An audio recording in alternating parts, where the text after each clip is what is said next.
आप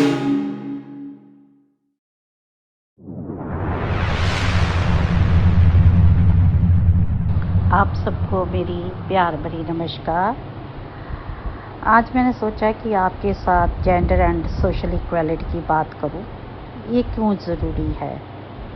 क्योंकि आप लड़कियों को ये मालूम होना चाहिए कि कितनी जदोजहद और कितनी लड़ाइयों के बाद हम इस मुकाम पर पहुँचे हैं कि आपको स्कूल, कॉलेजेस, यूनिवर्सिटीज़ में पढ़ाई के बाद अच्छी नौकरी मिलने के चांसेस और भारत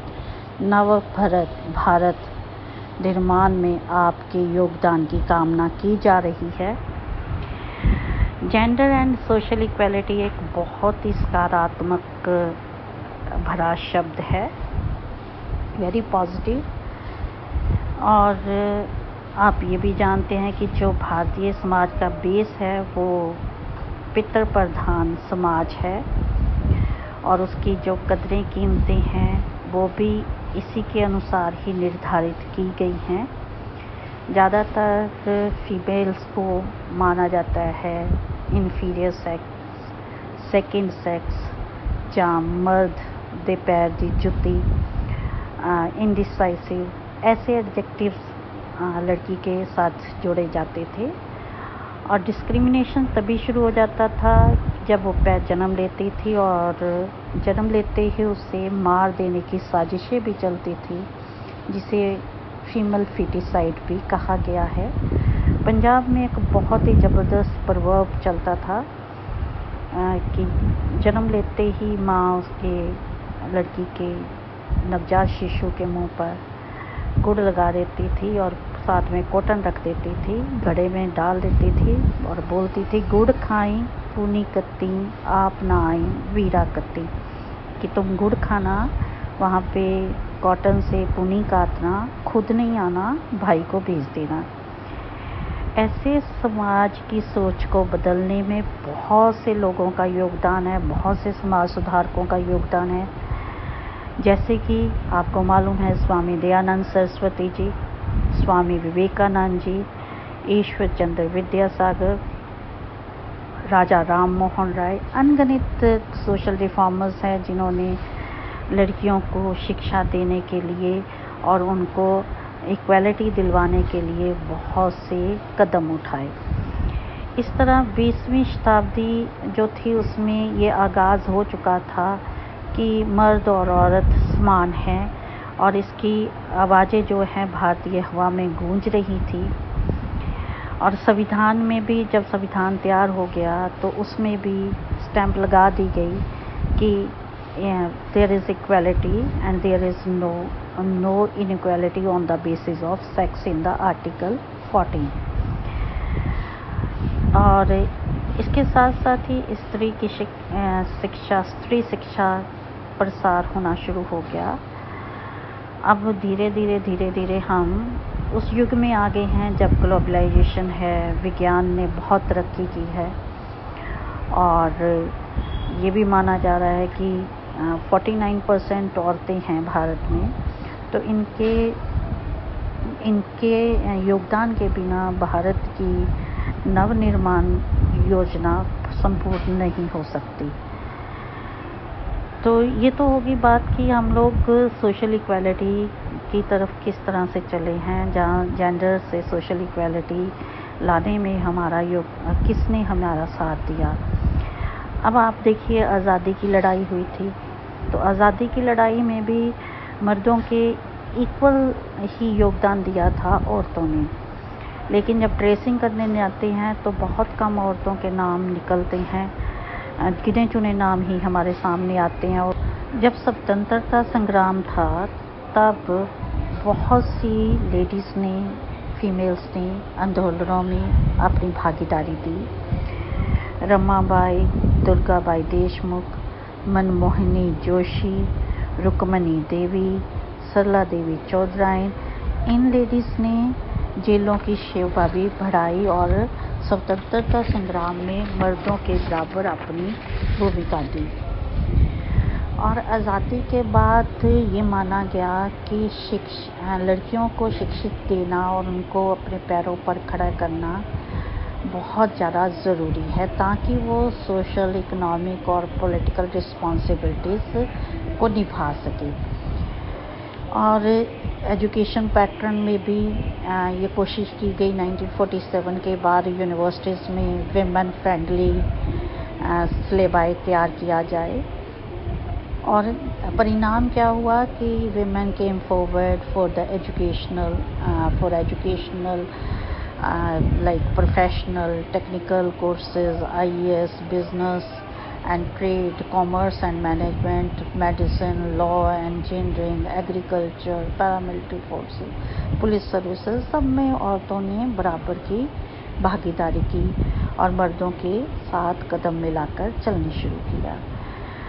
अब जितने अब तक के एक्ट्स बने हैं, जिनमें से मुख्यतः the Hindu marriage act of 1955, the Hindu Succession Act of 1956, Dowry Prohibition Act of 1961, the Commission of Sati Prevention Act of 1987, Equal Wages Act of 1976, Prevention of Domestic Violence Act 2006। इन सबको अगर ध्यान से देखें तो ये सामाजिक समानता लाने के लिए थे।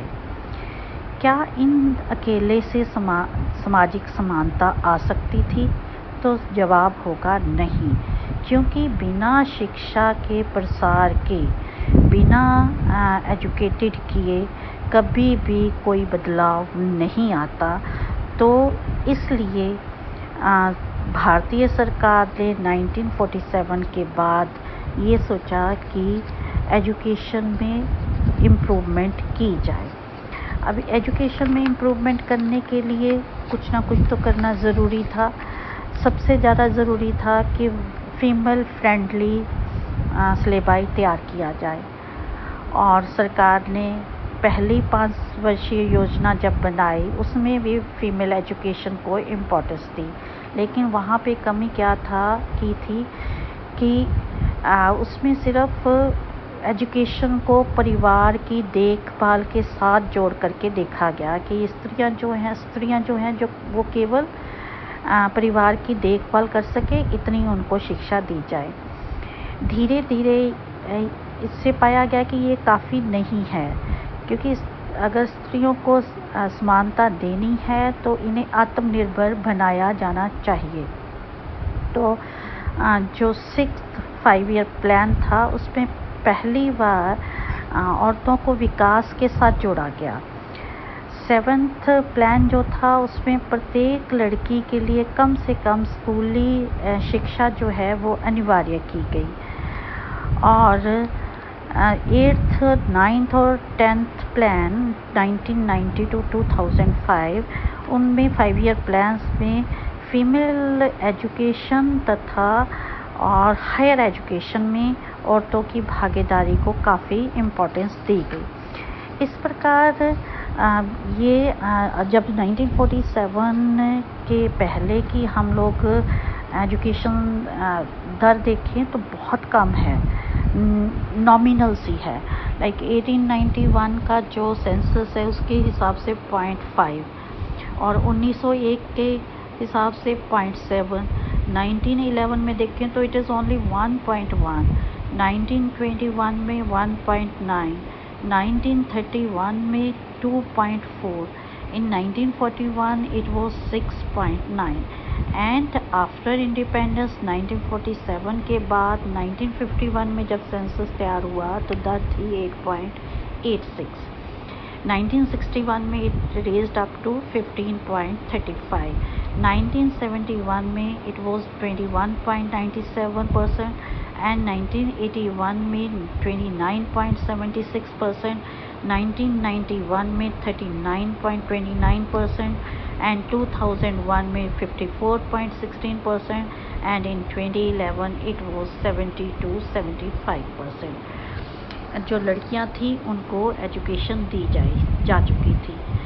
और अभी भी जो 2001 के जब सेंसस के नतीजे आए तो सरकार ने कोशिश की कि 6 से 14 वर्ष की जो लड़कियां हैं उनको फ्री और कंपल्सरी एजुकेशन दी जाए।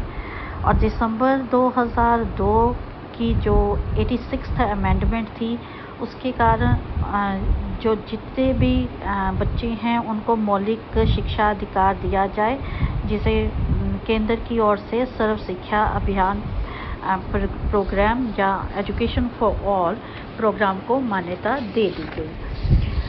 तो इस तरह तय किया गया कि गर्ल्स एजुकेशन जो है वो ना केवल शिक्षा में ही बदलाव लाना चाहती है बल्कि सामाजिक सोच में भी परिवर्तन मांगती है।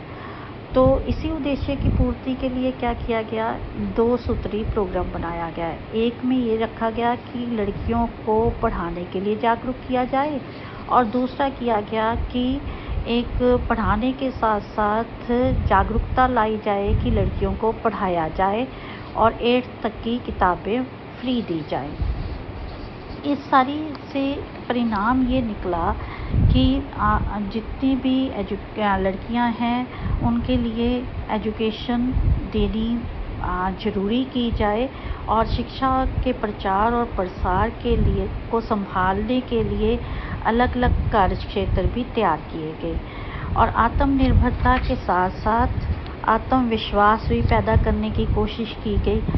अभी इसके बाद तो आपको इतना मालूम है कि बहुत सारी लेडीज़ हैं जिन्होंने पॉलिटिकली भी नाम रोशन किया, जैसे कि इंदिरा गांधी, प्रतिभा पाटिल, सुषमा स्वराज, वृंदा कारकरात, वसुंधरा राजे सिंधिया, मायावती, अंबिका सोनी, शीला दीक्षित, उमा भारती, किरण बेदी, कल्पना चावला, ऐश्वर्या राय लाखों लेडीज़ हैं जिन्होंने ऑर्गेनाइज सेक्टर में आकर के भारत के इतिहास में मर्दों के बराबर अपनी भूमिका निभानी शुरू की। इसमें कोई शक नहीं है कि स्त्री शिक्षा के साथ चेतना का विस्तार हुआ।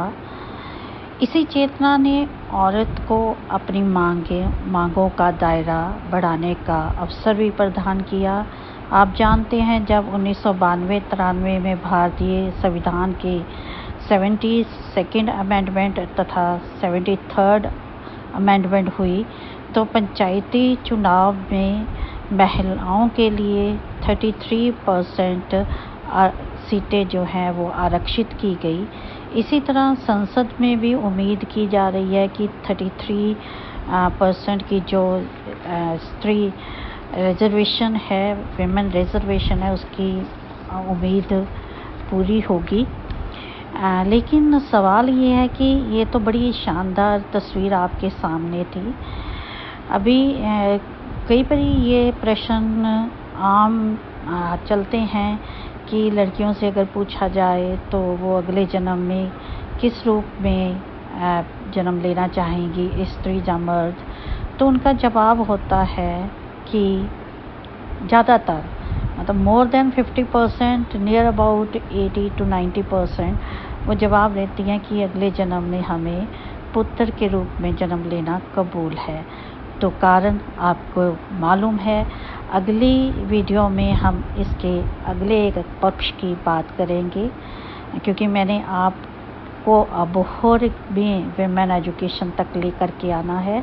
तो इसे आप बैकग्राउंड के रूप में पढ़ सकते हैं, समझ सकते हैं। लेकिन वैसे भी हम इतने जागरूक हो चुके हैं, हमें पता होना चाहिए कि हमने किस प्रकार से अपनी आज़ादी ली है, हमने किस प्रकार से विमेन एम्पावरमेंट के लिए एजुकेशन को एक माध्यम बनाया और एजुकेशन ने किस प्रकार हमें हमारा सशक्तिकरण किया है। Thank you so much. अभी नेक्स्ट वीडियो में मैं इसी को कंटिन्यू करूँगी।